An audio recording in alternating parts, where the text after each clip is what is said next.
नहीं मैं नहीं देख सकता तुझे रोते हुए। मजबूर 1974 में बनी हिंदी फिल्म है। इसका निर्देशन रवि टंडन ने किया और इसकी कहानी मशहूर लेखक जोड़ी सलीम जावेद ने लिखी। फिल्म में अमिताभ बच्चन, परवीन बॉबी, प्राण, मदनपुरी, रहमान और फरीदा जलाल मुख्य भूमिकाओं में हैं। फिल्म का संगीत लक्ष्मीकांत प्यारेलाल ने बनाया और इसके गीत आनंद बख्शी ने लिखे। रवि खन्ना यानी अमिताभ बच्चन एक साधारण आदमी है। वह ट्रेवल एजेंट का काम करता है। वह अपनी माँ यानी सुलोचना लाटकर, व्हील चेयर पे बैठी बहन रेनू यानी फरीदा जलाल और छोटे भाई बिल्लू यानी अलंकार जोशी के साथ खुशहाल जीवन बिता रहा है। रवि की शादी उसकी प्रेमिका नीला यानी परवीन बॉबी से होने वाली है। नीला एक अमीर आदमी मिस्टर राजवंश यानी डी के सप्रू की इकलौती बेटी है। रवि नीला से मिलने समुद्र के किनारे बीच पर जाता है। नीला रवि के देर से आने पर नाराज हो जाती है और उससे बात नहीं करती। रवि उसे मनाने की कोशिश करता है लेकिन वह नहीं मानती। तभी बीच पर कुछ गाने वाले नीला के रूठने और रवि के मनाने को देखकर गाना गाने लगते हैं। रूठे रब को मनाना आसान है, रूठे यार को मनाना मुश्किल है। यार को मनाना मुश्किल है। एक दिन सीआईडी इंस्पेक्टर खुराना यानी कि इफ्तिखार और इंस्पेक्टर कुलकर्णी यानी जगदीश राज सुरेंद्र सिन्हा की हत्या के बारे में रवि के पूछताछ करते हैं, क्योंकि सुरेंद्र को आखिरी बार रवि के साथ देखा गया था। यह घटना 6 महीने पुरानी थी। रवि याद करके पुलिस को बतलाता है कि एक रात एक अमीर ग्राहक सुरेंद्र सिन्हा यानी रहमान उसके ऑफिस में उसके लिए बुक किए गए हवाई टिकट लेने आया था। रवि ने सुरेंद्र की उंगली में एक बड़ी पन्ने की अंगूठी देखी थी। भारी बारिश होने के कारण सुरेंद्र सिन्हा ने रवि को अपनी कार में लिफ्ट दी और फिर उसे उसके घर के पास छोड़ दिया। बाद में रवि को पुलिस से पता चलता है कि सुरेंद्र का उसी रात अपहरण कर लिया गया था और अपहरणकर्ताओं ने सुरेंद्र के छोटे भाई नरेंद्र सिन्हा यानी सत्येन कप्पू से 5 लाख रुपए की फिरौती मांगी थी। नरेंद्र अपने भाई को बचाने के लिए फिरौती देने को तैयार हो जाता है, लेकिन सुरेंद्र के बारे में फिर कोई खबर नहीं मिलती। रवि अपने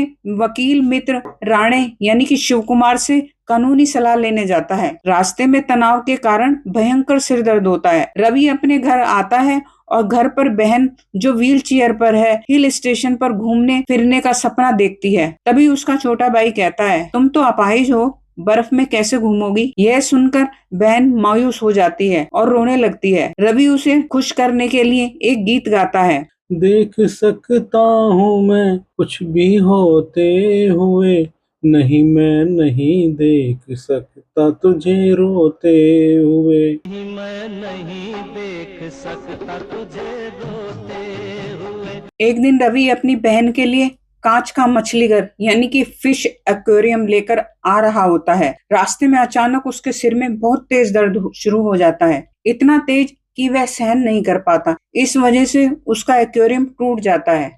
फिर रवि डॉक्टर शाह सर्जन के पास जाता है और डॉक्टर शाह उसके दिमाग का एक्सरे करता है। रिपोर्ट में पता चलता है कि रवि को ब्रेन ट्यूमर है। डॉक्टर बताते हैं कि इसे निकालने के लिए ऑपरेशन यानी ब्रेन सर्जरी करना होगा और अगर यह ना हुआ तो 6 महीने के भीतर उसकी मौत हो जाएगी। यह सर्जरी उसे पूरी तरह ठीक भी कर सकती है और उसके खतरनाक दुष्परिणाम भी हो सकते हैं, जैसे अंधापन, मानसिक बीमारी या लकवा। यह सुनकर रवि अंदर से टूट जाता है। रवि पर उसकी माँ, बहन और भाई की बहुत सी जिम्मेदारियां हैं। रवि बहुत उदास रहने लगता है, लेकिन शाम की एक पार्टी में नीला के कहने पर वह फिर से गीत गाता है। आदमी जो सुनता है, आदमी जो कहता है, जिंदगी भर वो सदाएं पीछा करती हैं। आदमी जो कहता है, आदमी जो सुनता है। रवि के सामने अब 2 रास्ते थे, मौत और मौत से भी बदतर जिंदगी। इसी समय उसे एक दिलचस्प खबर मिलती है। शोकाकुल नरेंद्र ने अपने भाई सुरेंद्र के हत्यारे को पकड़वाने वाले को 5 लाख रुपए का इनाम देने की घोषणा की है। रवि सोचता है कि उसकी जिंदगी अब उसे खोने के लिए कुछ नहीं बचा। वह वैसे भी 6 महीने में मरने वाला है, इसलिए वह अपने परिवार की आर्थिक हालत सुधारने के लिए खुद को ही सुरेंद्र की हत्या में फंसाने और यह इनाम दिलवाने की योजना बनाता है। रवि मुखबिर बनकर पुलिस स्टेशन में इंस्पेक्टर खुराना और कुलकर्णी को सुरेंद्र की हत्या के बारे में फोन करता है कि वह हत्या करने वाले को जानता है। वह उन्हें निर्देश देता है कि इनाम की राशि उसके वकील राणा के पास जमा करा दी जाए और इस बीच रवि वकील राणा के दफ्तर में एक गुमनाम पत्र भी भेज देता है, जिसके साथ सील बंद लिफाफा होता है। इसमें लिखा होता है कि यह लिफाफा तभी खोला जाए जब अदालत सुरेंद्र के हत्यारे को सजा सुना दे और उसके बाद ही उसके निर्देशों का पालन किया जाए। रवि अपनी योजना पक्की करने के लिए कुछ ऐसे सबूत भी देता है जिनसे हालात देखकर लगे कि वही गुनाहगार है। रवि हत्या की जगह पर उसकी जली हुई कमीज, सिगरेट के टुकड़े, रस्सी और उसकी उंगलियों के निशान वाले लोहे की छड़ रख देता है। यह सबूत इस तरह दिखाए जाते हैं कि रवि ने ही सुरेंद्र का अपहरण किया हो और फिर उसकी हत्या कर दी हो। फोन पर मिली सूचना के आधार पर खुराना और कुलकर्णी सबूत इकट्ठा कर लेते हैं। इसके बाद रवि पुलिस को फोन करके खुद ही बतलाता है कि मारने वाला रवि है। वह सारा इल्जाम अपने ऊपर ले लेता है और अपनी शर्त के अनुसार 5 लाख रुपए वकील के पास जमा करवाने को कहता है। पुलिस रवि को गिरफ्तार कर लेती है। अदालत में रवि कबूल करता है कि उसने 5 लाख रुपए की फिरौती के लिए सुरेंद्र का अपहरण किया था। उसने उसे सुनसान जगह पर बांध दिया था और जब सुरेंद्र भागने की कोशिश कर रहा था तो गलती से उसकी हत्या हो गई और फिर उसकी लाश को नाले में फेंक दिया। परिणाम स्वरूप रवि को अदालत द्वारा मौत की सजा सुनाई जाती है, जिससे उसका सारा परिवार नीला और उसके पिता पूरी तरह टूट जाते हैं। रवि की माँ, उसकी बहन और भाई नरेंद्र के पास जाते हैं। वे रवि के कबूलनामे को समझने की कोशिश करते हैं और नरेंद्र से क्षमा मांगकर कहते हैं, अगर आप उस कबूलनामे पर साइन कर दें तो मौत की सजा उम्र कैद में बदल सकती है। लेकिन नरेंद्र सख्त लहजे में जवाब देता है, आपके पास तो एक बेटा है और एक बेटी है, मेरे पास तो सिर्फ एक ही भाई था। यह कहकर वह वहाँ से चला जाता है। रवि की माँ एक भयानक सपना देखती है कि उसका बेटा रवि फांसी चढ़ाया जा रहा है। यह सपना देखकर वह घबरा उठती है। उधर रवि की बहन रेनू भी अपने भाई को याद करते करते रोने लगती है। अपनी बहन को चुप कराने के लिए उसका छोटा भाई प्यार से गीत गाता है। देखा फूलों को कांटों पे सोते हुए, देखा तूफान को किश्ती डुबोते हुए, देख सकता हूँ मैं कुछ भी होते हुए, नहीं मैं नहीं देख सकता तुझे रोते हुए। कुछ भी होते हुए नहीं मैं नहीं देख सकता। इस बीच जेल में रवि को एक बार फिर तेज सिर दर्द होता है। इंस्पेक्टर खुराना और कुलकर्णी तुरंत उसे अस्पताल ले जाते हैं। संयोग से वही डॉक्टर शाह उसकी जांच करते हैं। रवि के मेडिकल इतिहास को जानते हुए डॉक्टर शाह बिना देर किए उसे ऑपरेशन थिएटर में ले जाते हैं। चमत्कारिक रूप से रवि की ब्रेन सर्जरी सफल हो जाती है। 2 महीने बाद ठीक होने के बाद रवि अस्पताल में नीला और अपने वकील राणा को बुलाता है। रवि उनको हकीकत बता देता है कि यह हत्या मैंने नहीं की थी। रवि आगे कहता है, मैं तो वैसे ही मरने वाला था क्योंकि ब्रेन ट्यूमर की वजह से मेरी जिंदगी सिर्फ 6 महीने की थी, इसलिए अपने परिवार के लिए 5 लाख रुपए पाने की यह योजना मैंने बनाई थी। लेकिन अब मैं ठीक हो चुका हूँ, अब मैं जीना चाहता हूँ। लेकिन वकील राणे रवि से कहता है कि अब कोई रास्ता नहीं बचा। अगर मामले को फिर से खोलना है तो इसके लिए नए सबूतों की जरूरत होगी। राणे उसे आश्वासन देते हैं कि यह पूरी कोशिश करेगा। फांसी से बचने के लिए रवि खुद सुरेंद्र के असली कातिल को ढूंढने की ठान लेता है और रवि अस्पताल से भाग निकलता है। पुलिस उसके घर और नीला के घर भी पहुंच जाती है। रवि अपने घर के पीछे वाली खिड़की से अंदर पुलिस को देखता है। तभी उसकी बहन भी उसे देख लेती है। यह देखकर बहन की आंखों में आंसू निकल आते हैं। रवि अपनी बहन की हालत देखकर अंदर ही अंदर टूट जाता है और मन ही मन गीत गाता है। देख सकता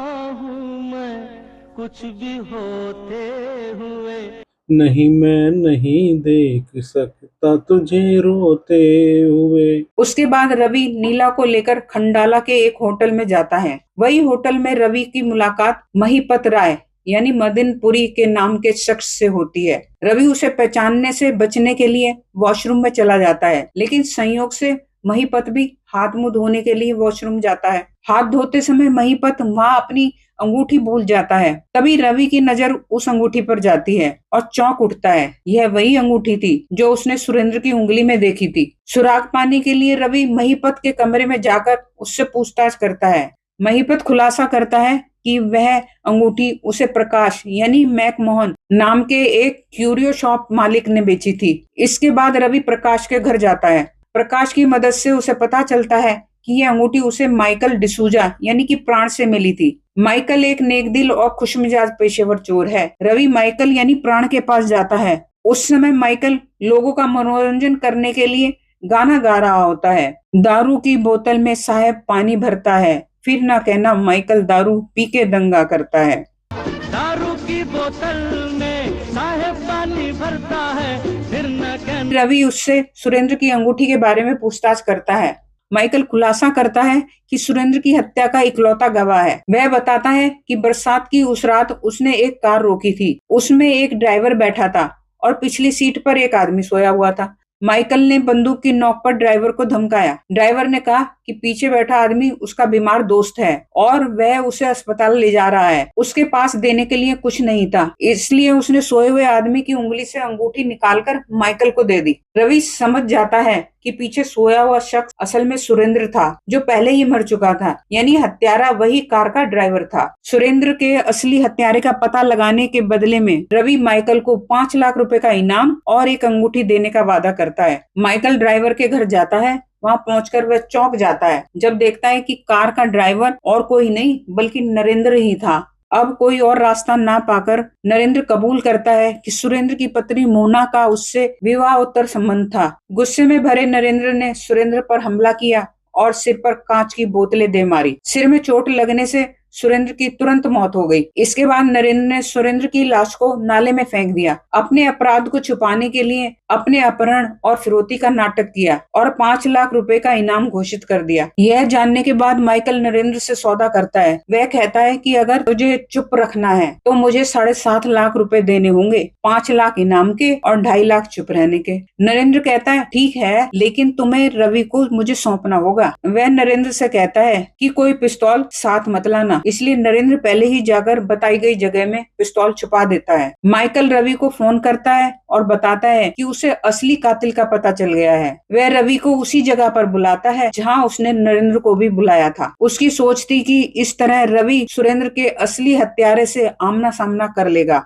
लेकिन अब माइकल के मन में गहरी उलझन है। उसे पता है कि रवि ने असल में सुरेंद्र की हत्या नहीं की, फिर भी उसने अदालत में खुद को गुनाहगार मान लिया। रवि की अजीबोगरीब हरकतों का सच जानने के लिए माइकल उसके घर जाता है। वहाँ उसे सच्चाई मालूम होती है कि रवि ने अपने परिवार की आर्थिक जरूरतों को पूरा करने और उनके भविष्य को सुरक्षित बनाने के लिए ही हत्या का इल्जाम अपने ऊपर ले लिया था। यह सुनकर माइकल भावुक हो जाता है और कसम खाता है। वह रवि की बहन के सिर पर हाथ रखकर कहता है रवि जल्द वापस आएगा और यह घर फिर से खुशियों से भर जाएगा। बाद में माइकल उसी जगह नरेंद्र से मिलता है जहां उसने उसे और रवि को बुलाया था। कुछ देर बाद रवि नीला के साथ कार में वहां पहुंचता है। जैसे ही माइकल कमरे का दरवाजा खोलता है, नरेंद्र उस पर पिस्तौल के 3 गोलियां चला देता है। गोलियां माइकल के पेट में लग जाती है। गंभीर रूप से घायल माइकल नरेंद्र से भिड़ जाता है और संघर्ष के दौरान पिस्तौल उसके हाथ में आ जाती है। माइकल रवि से कहता है कि अब उसका बचना मुश्किल है और वह डॉक्टर को बुला लाए। उसी वक्त माइकल रवि को यह सच बताता है कि सुरेंद्र का हत्यारा आपके सामने है, जो कोई और नहीं बल्कि उसका अपना भाई नरेंद्र ही है। रवि जल्दी से डॉक्टर को लाने के लिए गाड़ी दौड़ाता है। इसी बीच घायल माइकल नीला के साथ मिलकर नरेंद्र को पिस्तौल की नोक पर रोक कर रखता है, लेकिन जैसे ही रवि डॉक्टर के साथ वापस लौट रहा होता है, रास्ते में पुलिस उसकी कार देख लेती है। इंस्पेक्टर कुलकर्णी और बाकी पुलिस उसका पीछा करते हुए घटनास्थल तक पहुंच जाते हैं। उधर माइकल की हालत और बिगड़ने लगती है। नरेंद्र मौके का फायदा उठाकर भागने की कोशिश करता है। तभी रवि नरेंद्र का पीछा करता है और अंततः उसे पकड़ लेता है। मरने से पहले माइकल इंस्पेक्टर कुलकर्णी के सामने गवाही देता है कि रवि निर्दोष है और असली कातिल सुरेंद्र का भाई नरेंद्र है। यह कहकर माइकल रवि की बाहों में दम तोड़ देता है। इसके बाद पुलिस सुरेंद्र और माइकल दोनों की हत्या के आरोप में नरेंद्र को गिरफ्तार कर लेती है। अदालत रवि को सुरेंद्र की हत्या के मामले से बरी कर देती है। माइकल का अंतिम संस्कार किया जाता है। रवि अपने परिवार में वापस लौट आता है और खुश होकर गीत गाता है। एक दिन बिगड़ी किस्मत संवर जाएगी, एक दिन बिगड़ी किस्मत संवर जाएगी, ये खुशी हमसे बचकर किधर जाएगी, गम न कर जिंदगी यूं गुजर जाएगी। और दोस्तों, इसके साथ ही खत्म होती है यह रोमांचक और भावुक कहानी। क्या रवि के त्याग और माइकल की कुर्बानी ने आपके दिल को छू लिया? आपकी राय हमारे लिए बहुत मायने रखती है, तो नीचे कमेंट में जरूर बताइए कि आपको ये कहानी कैसी लगी। अगर वीडियो अच्छा लगा हो तो लाइक करना मत भूलिएगा, और अगर आप हमारे चैनल में नए हैं तो अभी सब्सक्राइब कर लीजिए। आपका बहुत बहुत धन्यवाद। यार को मनाना मुश्किल है।